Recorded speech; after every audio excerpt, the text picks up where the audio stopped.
Стъкнати политици, екс-външни министри, специалисти, заповядайте.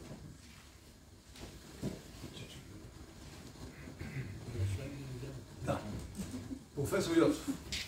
Само мога да кажа, това е един от най-добрите български макроекономисти, УНСС и заедно с това банков сектор и всичко подобно. Благодаря. Само една малка корекция. От година и половина съм в Софийския университет. Добре, и Софийския университет, но се дава в УНСС сега. В Стопански факултет съм сега. Първо да поздравления към професор Томов за изключително интересно и постоянство в тази тема.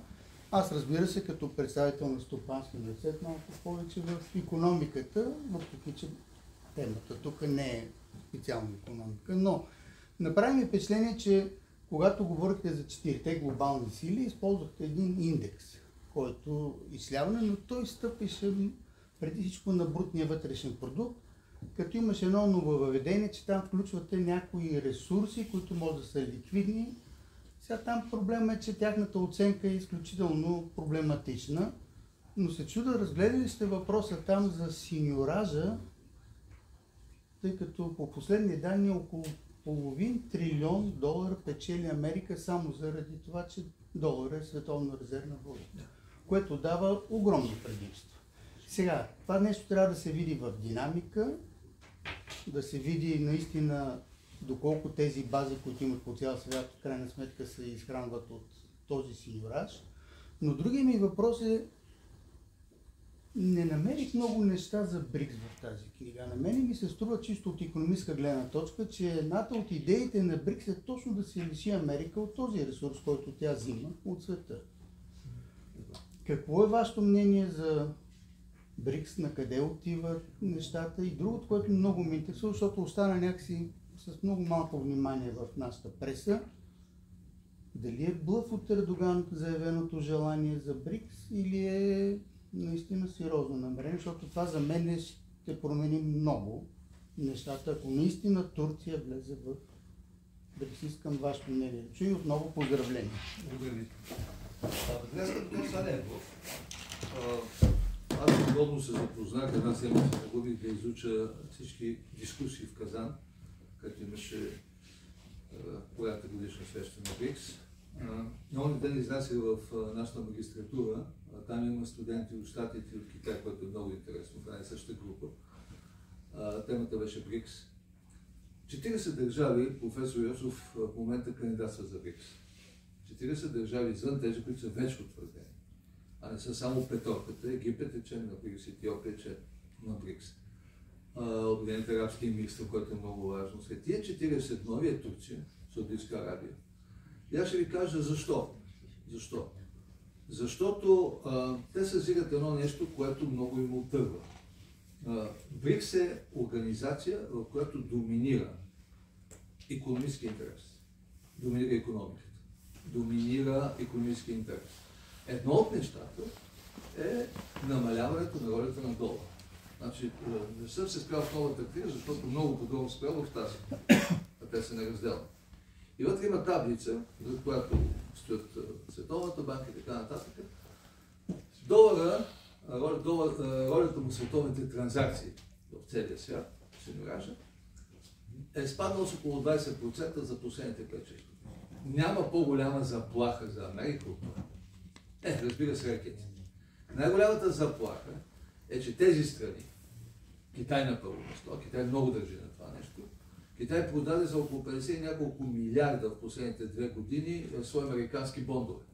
Отрела се от тях, купува злато. И затова стои същата амбиция. Търговията между базовите страни на БРИКС е в национални валути. Ето Русия, например, се напълни с рупии и сега не знае какво да ги прави, между другото. И страда от това. Но в рамките на БРИКС правят това нещо. Бягат от долара. Но най-интересно е поведението на Саудитска Арабия. 50% за тази година до сега, до миналия месец, от продажбите на петрол са в юани.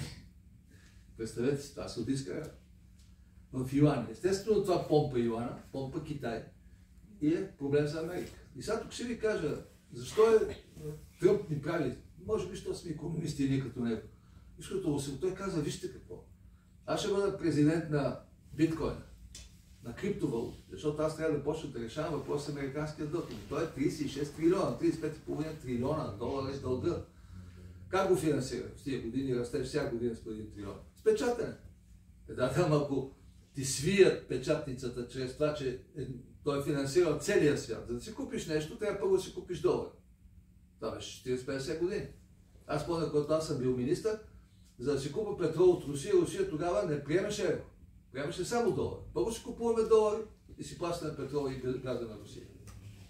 Сега вече такова нещо няма. Сега в момента нещата са изменени. Може да си купиш в юани, може да си купиш и по друг начин. Може да си купиш даже ако ще с биткоин. Така че големи промени има и света, отивайки към мултиполярност, ще търси мултиполярност по отношение на валутите. Нещо, което тук се скри. Обсъжда се варианта, но Китай го спря. В Казан да се приеме обща валута на страните членки на БРИКС. Не се е приело. Задкулисна била историята. Името е юнит. И се обсъждало, внесено е и са го отклонили Китай. По какви причини ще разбираме тепърва. Може би не е време, може би искат да дигнат юана като валута в тази част на света. Така или иначе, този процес върви и Тръмп, между другото, търси алтернативни решения в тази насока. Това го виждаме от всички икономисти около него. Така че, отговарям така на този въпрос. Значи, в момента мога да кажа, 48% световните транзакции са в долари, рязко са намалели, спрямо там ниво от 70-80%. Еврото по същия начин, но еврото има тежък проблем, ако остане зависимо от долар. Ето видях сега какво става. Тръмп спечели, всички доларови експозиции отидоха на небето, еврото потъна надолу.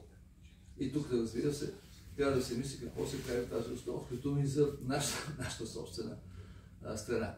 Така че в крайна сметка това е част от голямата игра. Но през долара минава, през валутите минава всичко. Няма как да бъде различно. Това е моят отговор на този въпрос. Други въпроси? Да. Господин Пирински. Може ли да?